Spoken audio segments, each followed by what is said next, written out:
Honey, can we please put the knife down? I'm just a guy who wants to coast through life, and my mom set me up on a blind date. The woman was a goddess, but the first thing she did was test the bread with a scanner, use a water quality strip on my glass, and then assess my threat level as low. I thought that was the craziest it could get. Then she tried to physically neutralize my boss and use hacker tactics to ruin my college crush. And I realized things were a lot more complicated than they seemed. This girlfriend of mine, she's a professional. And her family, they're even more professional. Help me. They now want me to file 300 years of back taxes. My mom, a retiree whose life philosophy is, if you swing the shovel hard enough, you can undermine any wall, had finally pulled out her trump card after 9 failed blind dates. Ethan, this one is completely different. I've seen the pictures. A total knockout. I had to pull strings with your Aunt Carol's cousin's co-worker to even get this meeting. It's a golden opportunity. You have to lock it down. I pinched the bridge of my nose, a dull throb starting in my temples. The last 9 candidates included a woman who wanted me to recite SAT prep questions on the spot, one who asked if I was okay with her 30-plus cats, and another who suggested I move to her tiny town in Alabama to inherit the family catfish farm. Me? I'm Ethan Cole. All I want is to clock out on time, play video games on the weekend, and marry a normal woman who understands basic human conversation. Is that too much to ask? Seeing the final ultimatum in my mom's text, I surrendered. The date was at a downtown steakhouse where the tasting menu has 4 digits. I got there half an hour early, trying to show at least a shred of sincerity. Right on time, a figure appeared at the restaurant's entrance. I'll admit it, for a split second, I heard my own heart skip a beat. The photos hadn't done her justice. They'd actually undersold her. She wore a simple white dress, her black hair falling to her waist. Her skin was like porcelain. Her features so perfect they looked like they were rendered by an AI, especially her eyes as clear as a spring, yet with a hint of detached aloofness that kept everyone at a distance. This was Ava Sterling. She walked straight to my table and sat, her movements clean and efficient without a single wasted motion. "Hi, I'm Ethan," I said, my palms sweating. I forced what I hoped was my most charming smile. "Ava," she replied. Her voice was like her presence, cool and crisp. I reviewed the file. Height, weight, annual income are all consistent with the provided data. The smile on my face froze. A file? This felt more like a security clearance interview. An awkward silence stretched across the table. I quickly waved down a waiter and pushed the menu to her. "So, see what you like. Don't be shy. Order anything. Just polite chatter. Normal polite chatter. Right?" Ava nodded. "Okay." Then, to my utter astonishment, she pulled a small silver wand-like scanner out of her purse. She picked up a piece of the complimentary bread and swept the device over it. Beep. A small green light blinked on the wand. She gave a satisfied nod, then took out a small spray bottle, misted my water glass, and dipped a test strip into it. The strip didn't change color.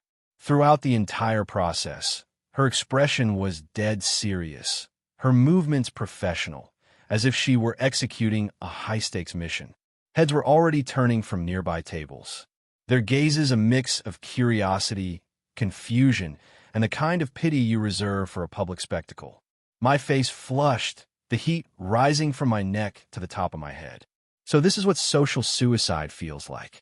The suffocating urge to dig a hole, jump in, and seal it with concrete. "Ms. Sterling, what are you?" I could feel my voice trembling. "Safety assessment," she stated plainly. Then those clear eyes scanned me from head to toe. "Is your hair real?" "Huh? Raise your hands." Like a puppet on a string, I raised my hands.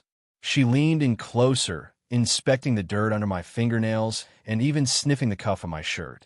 Breathing is slightly accelerated, heart rate estimated at over 120 BPM. Palms are clammy. Gaze is evasive. She sat back, delivering her summary calmly. "According to my family's training manual, Chapter 3, Section 7, these are classic indicators of poor psychological fortitude and weak stress tolerance." My mouth hung open. I couldn't form a single word. It wasn't poor psychological fortitude.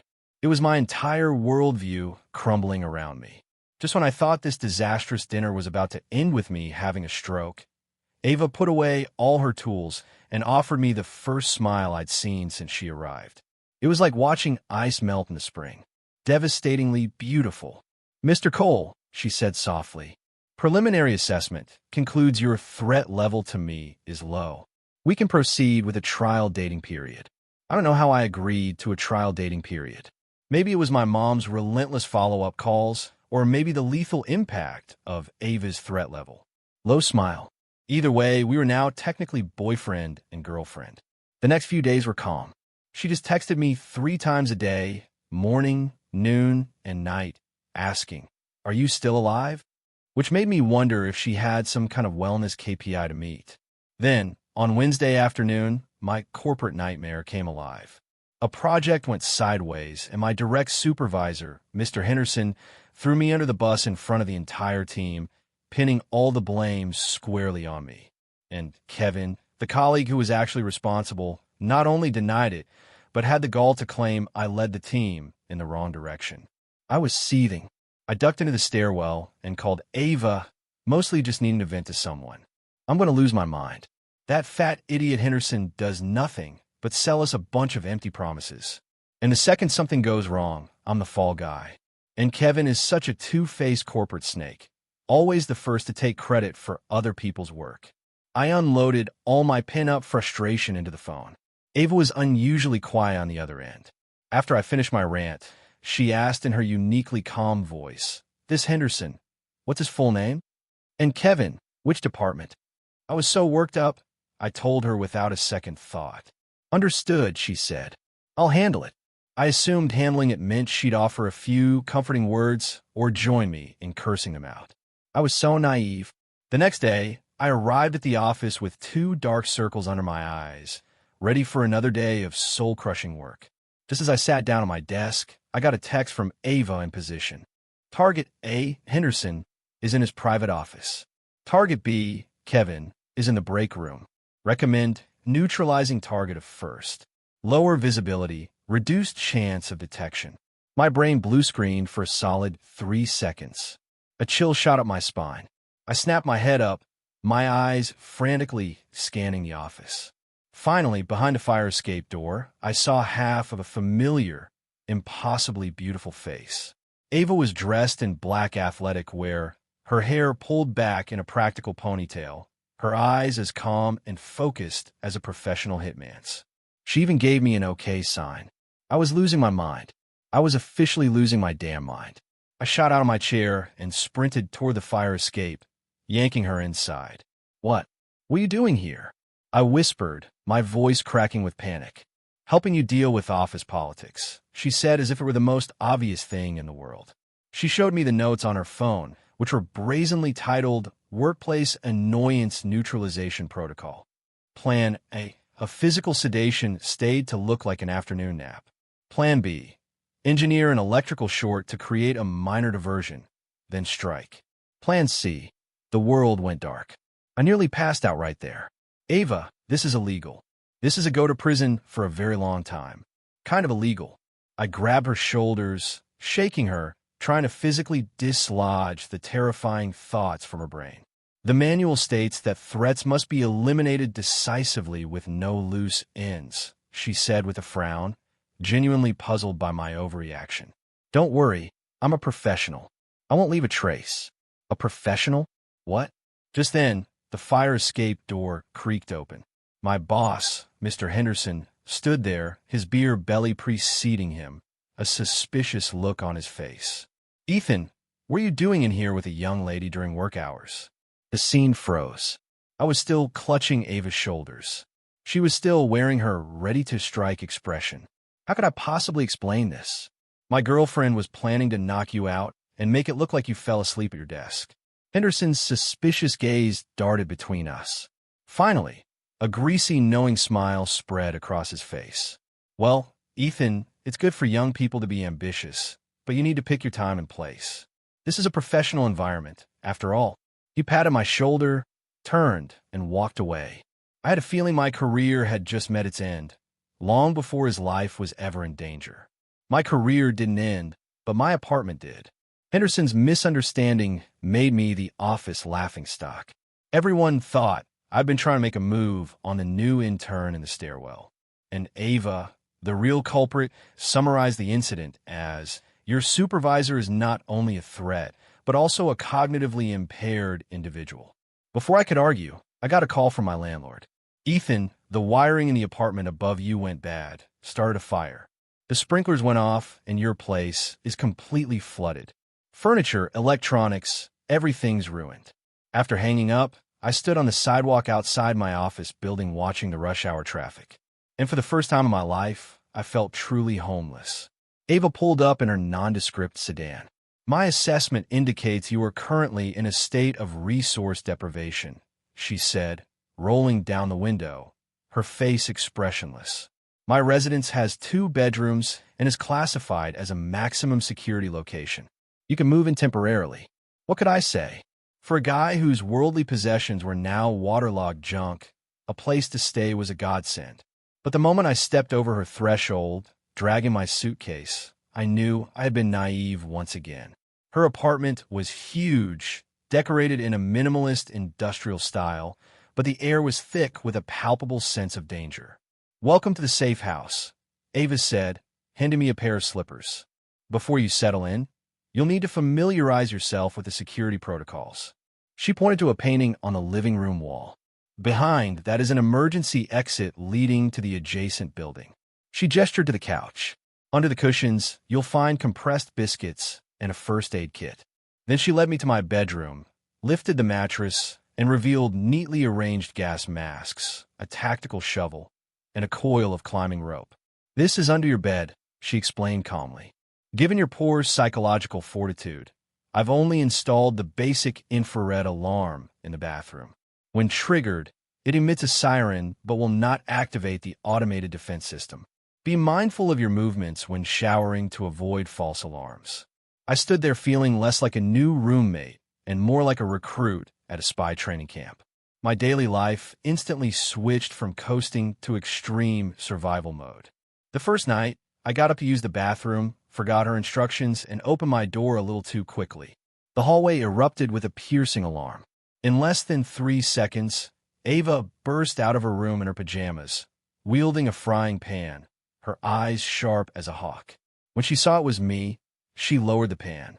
Response time, 2.8 seconds. Acceptable. But next time, remember to knock 3 times on your own door before opening. That's the signal to disarm the alarm. The next day, I wanted to use the kitchen. The moment I opened the fridge, a tiny bell attached to the door fell off. Ava materialized again, inspecting it with a frown. "That's the poison gas detector I set up. You tripped it. The kitchen now needs to be ventilated for 30 minutes before entry." All I wanted was a Coke. The most terrifying incident happened on the 3rd night. I was woken by a strange thip-thip sound. I groggily opened my eyes, and in the moonlight streaming through the window, I saw a dark figure standing in front of my closet. It was Ava. She was holding a handful of gleaming steak knives. One by one, she was throwing them at my closet door. At some point, she had taped a human-shaped target to it. Every knife hit the bullseye. The blood in my veins turned to ice. I didn't dare breathe, curling into a ball under the covers, pretending to be fast asleep. She practiced for about 10 minutes, then, satisfied, collected her knives and silently left my room. I opened my eyes and stared at the deep gouges in my closet door with only one thought in my head. This wasn't living with a roommate. This was living with a predator. I felt like I was just one forgotten door knock away from being optimized to convince my best friends that I actually had a girlfriend and hadn't just had a psychotic break after being fired. I decided to arrange a get-together to formally introduce Ava to them. I chose a loud, rowdy sports bar, thinking the chaotic atmosphere might neutralize some of Ava's latent lethal energy. Before we left, I gave her 1,000 warnings. "Ava, when you meet my friends, just smile and talk as little as possible." "Okay, why?" she asked, confused. "Information exchange is the foundation of building trust." No. For normal people, trust is built on bragging about fantasy football and telling stupid jokes. I explained desperately. Just think of it as an undercover mission. Your objective is to portray a normal, cheerful girl. She nodded thoughtfully. "Understood." Infiltration and disguise. My stomach dropped. That somehow sounded worse. When we got to the bar, my three best friends, Mike, Leo, and Chris, were already there. When they saw Ava, their jaws practically hit the floor. Holy crap, Ethan, you sly dog. Where'd you find a girl like this? Mike blurted out. Ava immediately put on the standard smile I taught her and said nothing. Hey there, I'm Leo, he said, sidling up with a smirk. Ethan here is a pretty boring guy.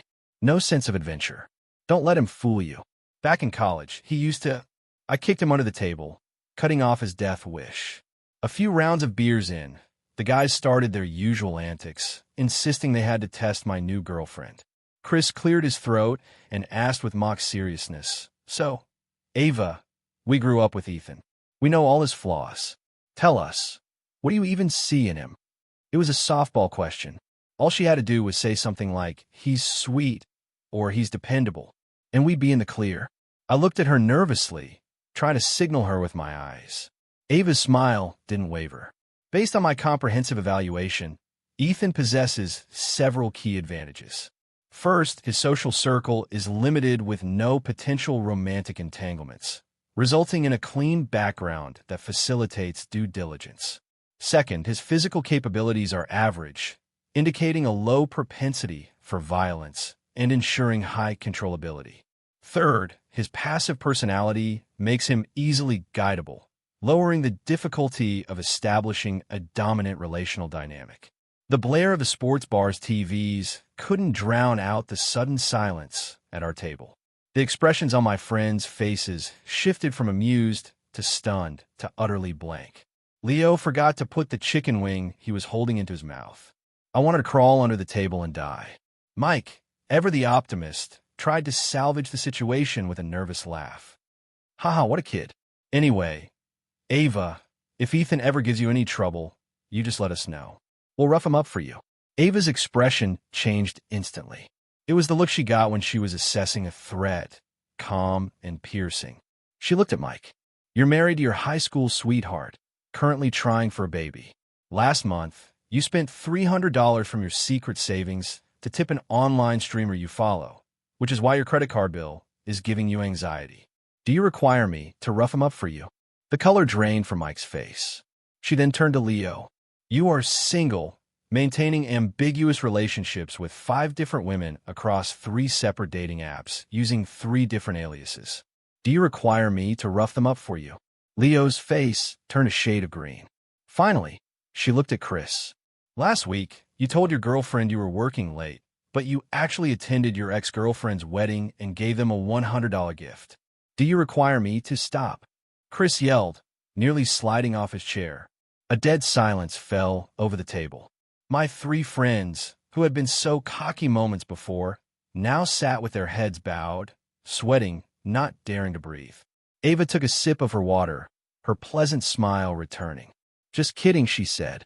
Looking at my friends' terrified faces, I knew our friendship would never be the same. As we were leaving, Leo pulled me aside, looking at me with a reverence one saves for a war hero. Ethan, be straight with me, he whispered, his voice trembling. Is your girlfriend in the CIA? After the Meet the Friends disaster, my buddies started looking at me with a mixture of pity and awe. They nicknamed me the walking intelligence agent's husband. I thought life would settle into a weird kind of normal, but then Chloe showed up. Chloe was a classmate from college, the one I'd had a massive, unrequited crush on. She moved overseas after graduation, but had recently returned and reconnected with everyone at a reunion. She was even more beautiful now and a lot more forward. She started texting me out of the blue, asking me for coffee, her messages laced with a subtle, flirty ambiguity. As a normal guy with extremely poor psychological fortitude, I'll admit my ego was getting a little inflated. Ava noticed the change almost immediately. She didn't cry or yell or even question me. One evening while I was playing a video game, she simply walked up behind me and asked, "Is this Chloe the next threat you need me to eliminate?" My hand slipped on the controller and my character was instantly killed by a low-level enemy. No, she's not a threat. Just an old friend, I stammered, terrified. She was about to suggest physical neutralization. An old friend? Ava tilted her head, her clear eyes filled with confusion. The manual defines any potential element that could destabilize a primary relationship as a Class 1 threat. This is the modern world. We have a thing called dating. We don't just eliminate threats. I felt like my values were being put through a shredder. Understood? She nodded. You're saying I cannot employ direct methods, but must instead use the methods of the modern world. I breathed a sigh of relief, thinking she'd finally gotten it, but once again, I had underestimated her professional capabilities. The next week was quiet. Chloe stopped texting me. I figured it was just a passing fancy. Then I got a frantic call from Leo. Ethan, something big just happened. Your old flame Chloe. She's in deep trouble. What kind of trouble? I asked, confused. Someone reported her to the IRS for tax evasion, and her company is being audited. Then someone else dug up all her old dirt from college, failed classes, plagiarism, and sent it to her new boss. But the craziest part is an anonymous source sent her fiancé screenshots of her flirty texts with a bunch of other guys. She lost her job, and the wedding's off. I listened, completely stunned. After I hung up, a deep sense of dread washed over me. When I got home, Ava was sitting on the couch looking at her tablet. She saw me and handed it over. The screen displayed a professionally designed PowerPoint presentation titled Action Report on the Elimination of the Chloe Potential Threat. The report meticulously detailed Chloe's personal information, social network, and psychological weaknesses, followed by a step-by-step breakdown of Ava's actions. From background checks and evidence gathering to the use of anonymous channels for precision strikes. Every move was a masterclass in asymmetrical warfare, logical, ruthless, and perfectly executed. I swiped through the slides, my hands growing cold. This wasn't jealousy. This was a textbook intelligence, psychological, and information warfare campaign. On the final slide with a massive red digital stamp with 2 words, threat neutralized. Ava looked up at me, her pure eyes searching my face, her tone holding a hint of someone seeking praise. I studied the rules of modern society. No physical violence was used this time. Everything was done by the book, correct? I stared at her, my mouth opened, but no words came out. What kind of monster had I fallen for? After the crush neutralization incident, I developed a severe case of PTSD regarding my mom's calls about my love life. I was terrified she'd demand to meet my goddess girlfriend, only to be assessed by Ava as a potential destabilizing factor. Of course, my worst fears came true. On Saturday morning, while I was still deep in a dream, my doorbell began ringing insistently. I stumbled to the door, hair sticking up in every direction, and opened it to find my mom, Susan, standing there with 2 large bags of groceries and a beaming smile. Surprise, sweetie. Mom's here to do a spot check and see how you two are getting along. My brain burst. It was over. Just then, Ava emerged from her bedroom in workout clothes, fresh from her morning exercise. Our eyes met. The air froze. Mama, this is my girlfriend, Ava. I managed. My voice strained. Hello, ma'am, Ava said with a nod, her expression as placid as ever. My mom's face lit up. She grabbed Ava's hands. Oh my goodness, you're even prettier than the pictures. Come in, come in. I pulled my mom into the kitchen and hissed in the lowest voice I could manage. Mom, why didn't you call first? I wanted to surprise you. You mean terrify me? I took a deep breath, rushed out of the kitchen, and dragged Ava onto the balcony to conduct the most difficult emergency training of my life. Listen, Ava, urgent mission. From this moment on, you are to portray a perfect, normal, sweet, and caring girlfriend. Whatever my mom asks, just say nice things. Smile a lot and do not, under any circumstances, use the words assessment, threat, or neutralize. Objective, obtain parental approval. Behavioral model, impersonate perfect daughter-in-law. Understood. She even gave a summary. The next few hours were pure torture. My mom asked, so Ava, what are your hobbies? Ava flashed a perfect 8-toothed smile and replied in a tone more robotic than a GPS voice. Ma'am, my hobbies include reading, culinary arts, and flower arrangement. These activities are conducive to cultivating emotional tranquility. My mom tried again. And what do you think of our Ethan? Ava's smile remained fixed. Ethan is an exemplary male partner. His temperament is mild and his emotional state is stable, making him an ideal companion. Throughout the conversation, her posture was ramrod straight, her hands folded neatly in her lap, her answers flawless, and the curve of her smile never once changed. She wasn't playing the part of a perfect daughter-in-law. She was playing a robot manufactured with perfect daughter-in-law as its factory setting. The smile on my mom's face slowly faded, replaced by a deep, worried confusion. During lunch, my mom put a piece of brisket on my plate. Ava immediately took out her phone, opened an app, and scanned the meat. According to the calorie calculator, this portion of brisket contains approximately 150 calories and has an excessive fat content. Consumption is not advised. The air at the table grew cold enough to freeze. Finally, my mom made an excuse to pull me into the bedroom. She shut the door, her face grim. Ethan, you need to be honest with me about what? Are you in debt? Did you get mixed up with some kind of weird organization? Is this girl one of them sent to monitor you? I almost fell to my knees. Mom, what are you talking about? What's wrong with her? She talks like she's reading a script, and her smile doesn't even reach her eyes. My mom lowered her voice, her eyes wide with terror. Tell me the truth. Have you joined some kind of cult, like one of those mail-order bride schemes? Should I call the police right now? Watching my mother's trembling hand reach for her phone, I felt my world had become one giant, inexplicable misunderstanding. To ease the tension with my mom and prove I hadn't joined a cult, I decided to take Ava to a street fair to experience some normal couple fun. The fair was a chaotic mix of shouting vendors, laughing families, and the smell of grilled corn dogs and funnel cake. I held a corn dog in one hand and Ava's hand in the other, trying my best to cultivate a romantic atmosphere. Ava seemed completely uninterested, her focus entirely on maintaining a high level of alertness, scanning every person in the crowd like a bodyguard on duty. Relax, we're safe here. Nobody's going to kidnap you, I said with a sigh.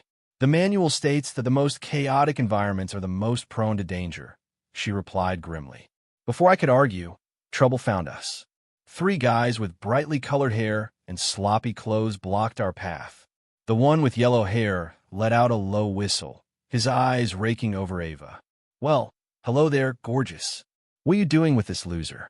Why don't you come have a drink with some real man? It was a textbook harassment scenario.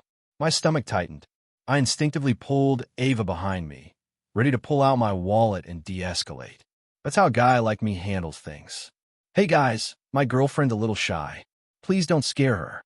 Here, have a drink on me. But before I could even reach for my wallet, Ava stepped out from behind me. Her face was a blank mask.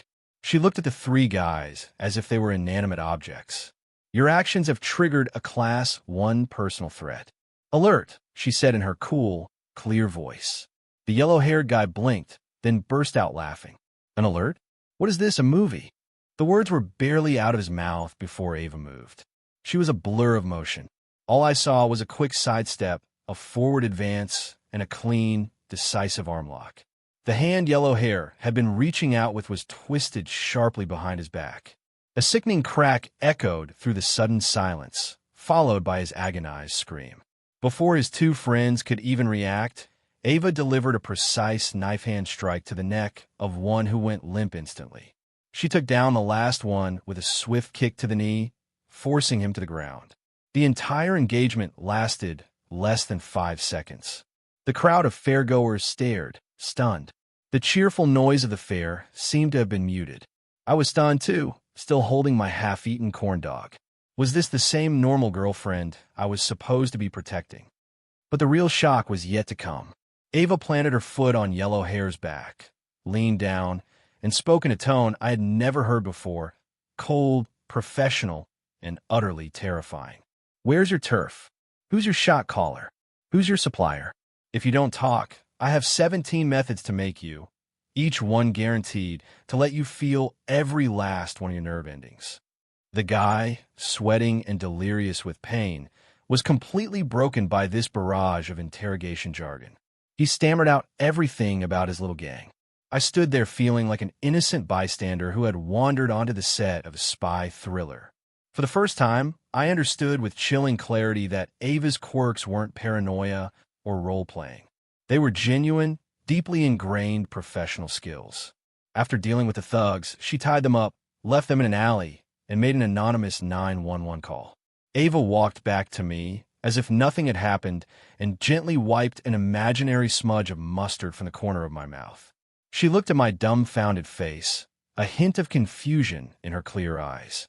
"Do you require me to dismantle their root organization as well?" she asked. Her tone was casual, as if she were asking, "Do you want fries with that?" After the street fair incident, I fell into a long, contemplative silence. I stopped trying to fix Ava and started asking myself a more fundamental question. Who was she really? What kind of family produced someone with her so-called training? The answer came sooner and stranger than I could have imagined. I came home from work one day to find Ava at the table studying a letter. The envelope was made of old-fashioned parchment, sealed with wax and stamped with a complex crest I didn't recognize. "What's that?" I asked. "A letter from home," she said without looking up. She opened it to reveal a piece of rice paper covered in dense handwritten characters that looked like something out of an ancient manuscript. I couldn't read a single word, but Ava read it with keen interest, nodding occasionally. "They know about you," she said, finally looking up at me. "They who?" My stomach clenched. "My family." I swallowed hard. The air in the room felt thin. The thought of a family that could raise a daughter to be this professional was terrifying. "What does it say?"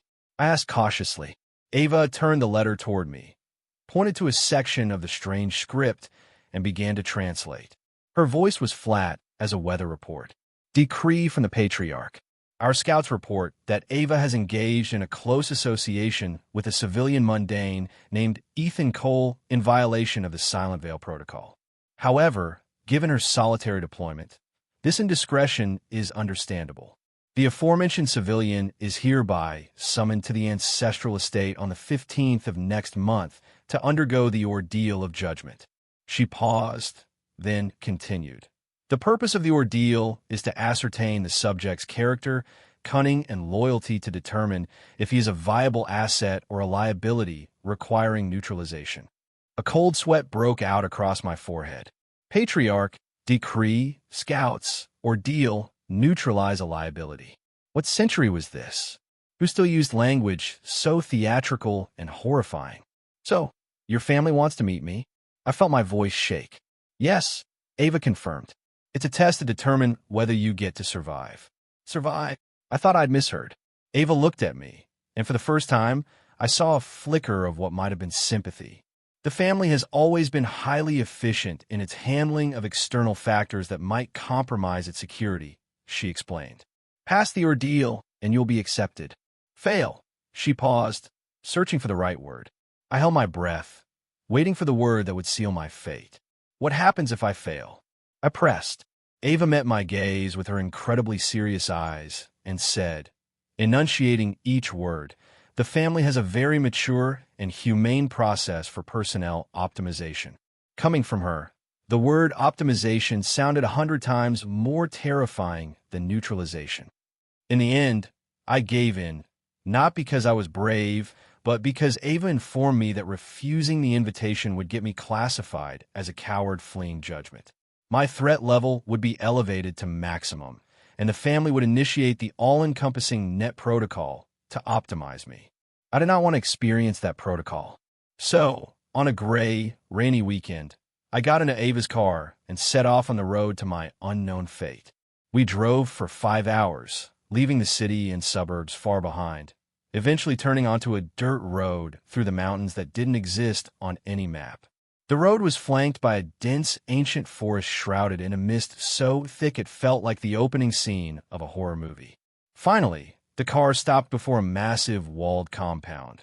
Gray brick, dark tiles, and a towering red gate hung with 2 eerie white lanterns swaying in the mist. It looked less like an ancestral home and more like a fortress cut off from the rest of the world. Ava led me inside. The interior was a labyrinth of courtyards and pavilions. Beautiful, but suffused with a grim martial atmosphere. The people inside wore practical old-fashioned tunics and moved with a silent, deadly grace. Their eyes were sharp, and as they nodded to Ava, their gazes lingered on me, full of appraisal and evaluation. I felt like a golden retriever that had wandered into a wolf pack. My ordeal began the moment I stepped through the gate. First trap evasion. A wizened old man pointed to a path covered in fallen leaves and told me to walk across. As I was about to take a step, Ava coughed softly behind me. I froze. Then, remembering something from a movie, I picked up a rock and tossed it onto the path. Swish, swish, swish. Dozens of black-tip bamboo spikes shot out from both sides of the path, startling me so badly that I fell flat on my butt.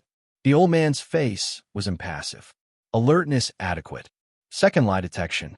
I was taken to a large ancestral hall where a middle-aged man with eyes like a hawk sat on an imposing chair. He was the patriarch. He said nothing, just stared at me. A younger man beside him began asking questions on a wide range of topics.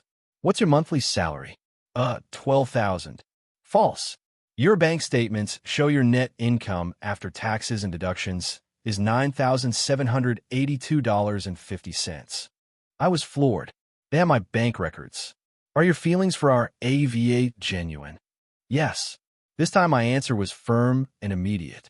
The young man glanced to the patriarch, who gave a slight, almost imperceptible nod. Third, wilderness survival. They dropped me in the forest behind a compound with nothing but a knife and told me to find 3 types of edible plants and 2 sources of portable water before nightfall. I looked at the bewildering array of flora around me. My mind was a complete blank.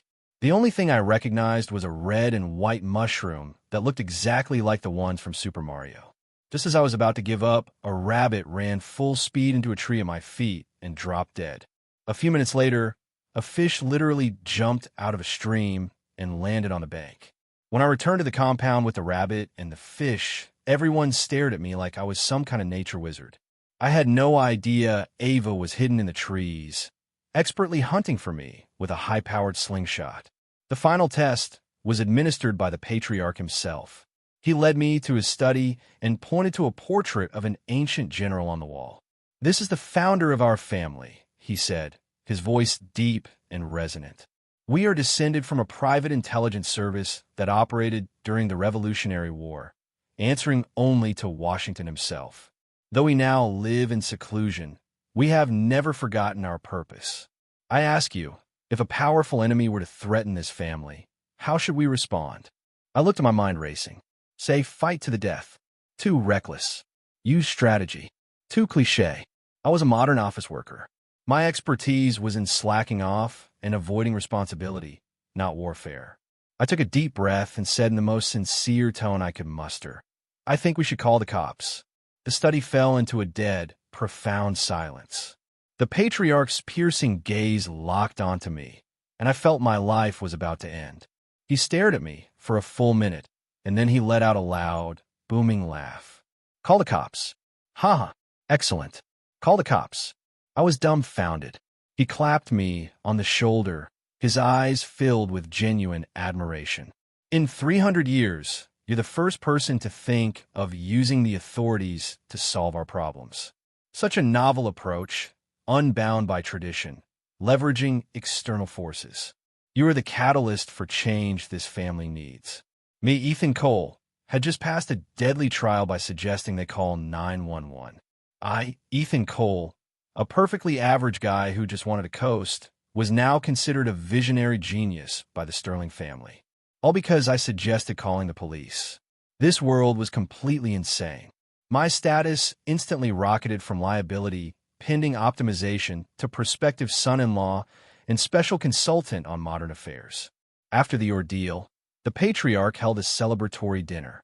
At the table, the same relatives who had previously looked at me like I was already dead were now beaming at me with warmth. A burly man poured me a drink. "Brother Ethan, we'll be counting on you to help us get the compound security system connected to the internet." An older woman piled food onto my plate. "Ethan, dear, I hear you know how to use that PowerPoint thing. Could you handle the family's annual report this year? I smiled stiffly and agreed to everything, feeling less like a guest of honor and more like I was signing an indenture contract. Ava sat beside me, her expression as neutral as ever, but I thought I saw a new softness in her eyes. She leaned in and whispered, "Congratulations! You survived." I gave a weak smile. Yes, I survived, but the cost was the complete annihilation of my worldview and the redirection of my life's trajectory onto a path I couldn't have begun to predict. After dinner, the patriarch summoned me to his study alone. He handed me a cup of tea. "Ethan, Ava is the most exceptional child this family has produced in 300 years. But she has only ever learned our code, not the ways of the human heart, nor the world beyond these mountains. I am entrusting her to you. I hope you can be the bridge between her and that world." Looking at him, I finally understood. This seemingly ruthless family loved their child in their own way. They didn't want to be isolated forever. They just didn't know how to connect. In that moment, my fear melted away, replaced by an unexpected pang of empathy and a sense of responsibility. I nodded. "Sir, I'll do my best." The patriarch smiled, satisfied. He retrieved a heavy wooden chest from behind his desk and placed it in front of me. "Excellent. As your first task, as the family's bridge, and as the final test of your abilities," he opened the chest. It was filled to the brim with ancient bamboo slips and yellowed scrolls. These are the family's financial records for the past 300 years, detailing the acquisition of every single asset. The patriarch patted my shoulder, his eyes gleaming with trust and expectation. "I hear the outside world now requires payment of something called taxes. We'll leave this matter in your capable hands. We have faith in your modern professional expertise." I stared at the mountain of ancient ledgers filled with records of neutralizations, acquisitions, and optimizations, and felt the blood drain from my face. Filing 300 years of back taxes for a family of assassins. I could feel my soul slowly detaching from my body. This ridiculous new life of mine hadn't even officially started, and it was already this intense.